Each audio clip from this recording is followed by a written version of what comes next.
My channel Lakshmi Ramana recipes. ఈరోజు మనం తక్కువ నూనెతో టేస్టీగా దొండకాయ వేపుడిని ఎలా ప్రిపేర్ చేసుకోవాలో చూద్దామండి. లంచ్ బాక్స్లోకి పిల్లలకి అన్నంలో కలిపిచ్చి ఇచ్చామంటే చాలా ఇష్టంగా తింటారు. దొండకాయ అంటే చాలామంది పిల్లలు ఇష్టపడతారండి. కాబట్టి ఈరోజు మనం ఈ దొండకాయ వేపుడిని ఎలా ప్రిపేర్ చేసుకోవాలో చూద్దాము. మామూలుగా ఈ దొండకాయ వేపుడిని మనం పచ్చడి, సాంబార్, రసం, పప్పుచారు, ఆకుకూర పప్పు అలా చేసుకున్నప్పుడు ఈ విధంగా మనం సైడ్ డిష్గా చేసుకోవచ్చు. చాలా బాగుంటుంది. కాబట్టి దొండకాయ వేపుడిని మనం ఎలా ప్రిపేర్ చేసుకోవాలో కావలసిన పదార్థాలు, తయారీ విధానం ఒకసారి చూద్దామండి. ఇక్కడ నేను ఒక అర కేజీ దొండకాయల్ని ఈ విధంగా రౌండ్గా ముక్కలుగా కట్ చేశానండి. అక్కడక్కడ ఈ విధంగా లైట్గా పండు మాగినట్టు ఉంటాయి, అయినా కూడా పర్వాలేదండి, వేసుకోవచ్చు, బాగుంటుంది. స్టవ్ వెలిగించుకొని ప్యాన్ పెట్టుకొని 2 టేబుల్ స్పూన్ల నూనె వేసుకోవాలి. నూనె వేడెక్కిందండి. పోపు దినుసులు వేసుకుందాము. ఆవాలు 1/2 టీ స్పూన్, మినపప్పు 1/2 టీ స్పూన్, పచ్చిశనగపప్పు 1/2 టీ స్పూన్, జీలకర్ర 1/4 టీ స్పూన్. పోపు దినుసులు వేగాయి. ఒక 2 ఎండుమిరపకాయని తుంచి వేయాలి. అలాగే 2 పచ్చిమిరపకాయని కూడా ముక్కలు కట్ చేసి వేయాలి. ఒక మీడియం సైజ్ ఉల్లిపాయని ముక్కలుగా కట్ చేసి వేసుకోవాలి. కొద్దిగా కరివేపాకు వేసుకుందాము. ఈ ఉల్లిపాయ ముక్కల్ని 1 నిమిషం ఫ్రై చేసుకోవాలి. ఇప్పుడు ఉల్లిపాయ ముక్కలు లైట్గా వేగాయి. దొండకాయ ముక్కలు వేసేసుకుందాము. ఇప్పుడు ఇందులో కొద్దిగా ఉప్పు వేద్దాము. 1/2 టీ స్పూన్ పసుపు పొడి వేసుకోవాలి. ఇప్పుడు ఒకసారి కలుపుకుందాము. ఇప్పుడు కొద్దిగా నీళ్లు చల్లుకుందాము.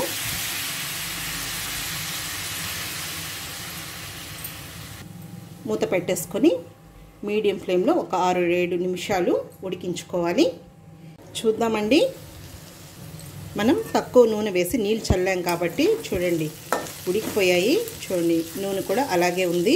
మామూలుగా మనం ఒక్కొక్కసారి ఆయిల్ ఫ్రై చేస్తూ ఉంటాం, కానీ ఈ విధంగా మనం తక్కువ నూనెతో టేస్టీగా ప్రిపేర్ చేసేసుకోవచ్చు. చూడండి ఈ దొండకాయ కూడా ఉడికిపోయింది. మామూలుగా ఒక్కొక్కసారి దొండకాయని కూడా ఉడికించి ఫ్రై చేయొచ్చు. నేను ఈసారి మీకు ఆ మెథడ్లో కూడా వీడియో అప్లోడ్ చేస్తానండి. అది కూడా బాగుంటుంది. తక్కువ నూనెతో టేస్టీగా చేసుకోవచ్చు.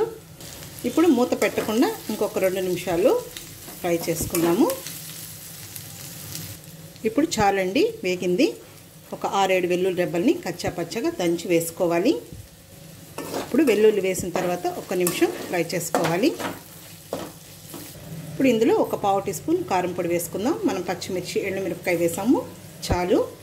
1/4 టీ స్పూన్ ధనియాల పొడి. ఇది పప్పుల పొడి అండి, కచ్చా పచ్చగా దంచి వేసుకోవాలి. అది 1 టీ స్పూన్ వేసుకుంటే సరిపోతుంది. ఒక చిటికెడు సాల్ట్ వేసుకుందాం. మనం ఉప్పు వేసాం కదా, ఇప్పుడు కారం అవన్నీ వేసాం కాబట్టి కొద్దిగా చప్పగా ఉంటుంది కాబట్టి కొద్దిగా వేసుకోవాలి.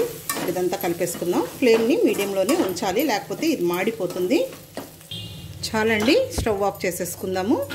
అంతే అండి. చూసారు కదా మనం దొండకాయ వేపుడిని ఈ మెథడ్లో ఎలా ప్రిపేర్ చేసుకున్నాము. ఒక వెజిటబుల్ని మనం ఒకే రకంగా కాకుండా చాలా డిఫరెంట్ స్టైల్స్లో మనం వేపుళ్ళు అనేది చేసుకోవచ్చండి. నేను అవన్నీ కూడా మీకు వీడియోస్ అప్లోడ్ చేస్తూ వస్తున్నాను. తప్పకుండా ట్రై చేయండి. మన ఛానల్లో చాలా ఉన్నాయి. అన్నంలో కలుపుకొని తినొచ్చు. అలాగే సాంబార్, రసము, పచ్చడి, పప్పుచారు అలా చేసుకున్నప్పుడు సైడ్ డిష్గా చాలా బాగుంటుంది. పిల్లలకు కూడా మనం లంచ్ బాక్స్లో అన్నంలో కలిపిచ్చేయచ్చు, హ్యాపీగా తినేస్తారు.